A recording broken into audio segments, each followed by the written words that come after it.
So the thing about it is that understand, just because somebody asks for a lower price, I would just tell you, this is where you have to engage your brain, right? But I'd be willing to bet that 99.9% of the time, your response to that should be some version of no. It should be some version of no. It could either be a hard no, it could be not really, or it's not possible. I've given you the best price. Whatever version of no is your personality. Because in my experience, the thousands of sales appointments I've been on, at least half the people will stop with your no. And why go, well, okay, instead of 5,000, I'll do 4,500. You just took $500 and ripped it up, threw it in the garbage for no reason at all. Because you can come back from no, you can. Conversation's not over. You know why the conversation isn't over? Because the person still wants more money off. They're not going to be like, well, never mind, then we're going home. Right? So just have a little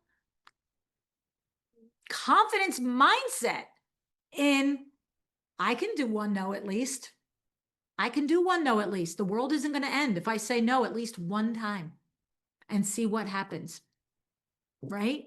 And then what happens is when you say no the first time, when you don't feel like you can, but you do, and it works, it makes it very easy to say it the next time. And then one time you're going to get clipped back. No, I have another quote. It's for this amount of money. You know what? I like you, but I'm not going to pay $5,000 for you when it's $3,800 for this person. Right? And that's where it's important to understand your market and the people in your market. I'm going to tell you this. I would never, ever talk smack about a competitor. Not a chance. Not a good look. Doesn't look good. Doesn't feel good. I don't care if the consumer or the realtor is eating it up. Not good. Okay. But you can talk about what you do that's different. And that's what you should know. And that's why I knew that we were the only ones that did 3 years. And I also knew that I heard enough times, well, I mean, I'm not so sure what the big deal is. You know, do these things really break? And I always said, no, you're right. Probably 98% of the window treatments that we get from the factory, they're going to be perfectly fine. But I don't know, are you that 2%? Do you want to go with a blind that lasted 1 year and 1 day? I don't know. It's a $4,000 blind. Like, it's a little insurance policy in my mind. It's just flipping the switch, right? It's just flipping the switch. So, all right. And then the other thing is that a common mistake that people make in sales is over explaining the price, right?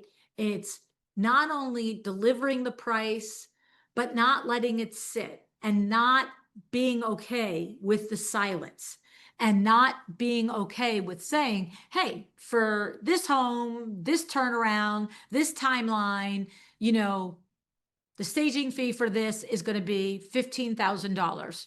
We can start on Tuesday of next week, or I can start, 2 weeks from Tuesday. And stop talking.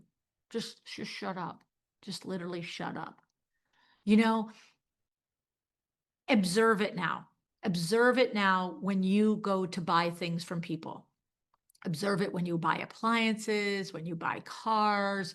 Observe the person who you've asked a question and they give you the answer and you're ready to go, okay, and they're still going, and we eat a ba, and eat a ba, and you're just like, dude, you had me at hello, shut up and get the contract out. But what happens is that sometimes all of that extra just brings up other questions that maybe you hadn't thought about as a consumer. And now all of a sudden you're confused. And here's the other thing I always say, a confused mind cannot buy.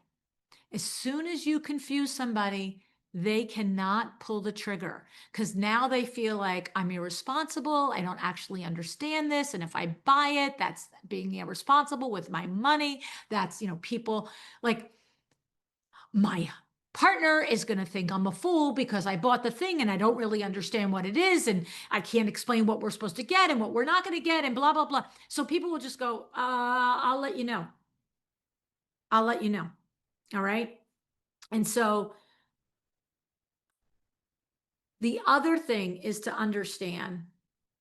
So we have, don't discount before you're asked.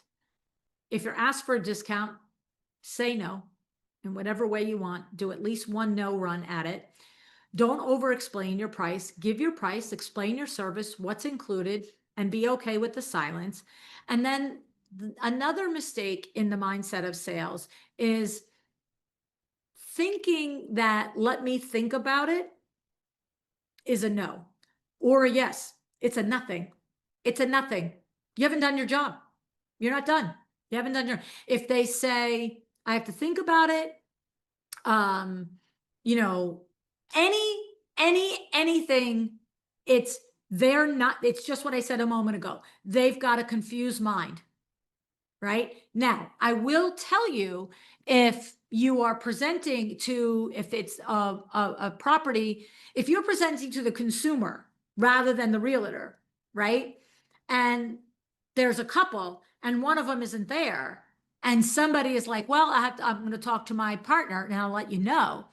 There's a nuance there, right? That, I don't know about you guys, but I don't often run around and spend $5 and $10 and $15 and $20,000 without having a conversation with Nagara. It's sort of, even if it's my money, right?